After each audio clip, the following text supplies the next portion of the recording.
Hi, my name is Hope Hunter, and I'm a pre-K through 5 librarian in an elementary school in South Central Missouri.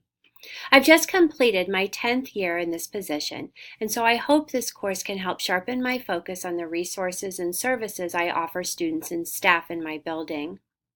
I also hope to strengthen what I perceive as my areas of weakness so that I can grow my program to be bigger and better. During my tenure as school librarian, there are essential traits and advice that I would give incoming librarians. The first is to be assertive. As our reading this week mentioned, teachers think you have a cushy job.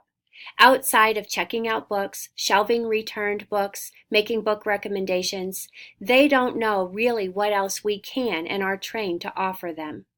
Administrators don't know what to make of us because we are unlike any other position in the building. Listen. Listen to the teachers, listen to the students, listen to the administrators, listen to any meetings that you are attending.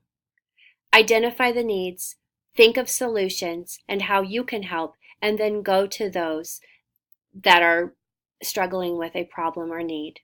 Chances are they're not going to come to you or think to ask you for help. You have to go to them. The second thing is to be bold. The librarian who was in this position before me gave me some of the best advice I've ever received. She told me, make the library your own. Capitalize on your strengths. Don't bite off too much. And always try new things. Reach out to your personal learning network. Don't be afraid to grow. It will be messy to begin with, but tweak it, retry until it's the perfect fit for what your school needs.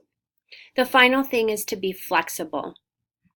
The librarian who was in this position before me also told me my greatest challenge would be all of the interruptions. And she was right.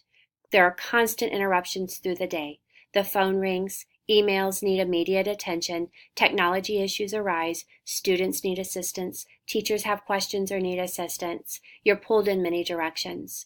You have to learn to multitask. And you have to learn to let go of everything that you thought that you wanted to get done that day, because probably it's not going to happen. Instead, the things that the teachers need, the things the students need, that's what you've gotten done for the day. Be flexible, be bold, be assertive.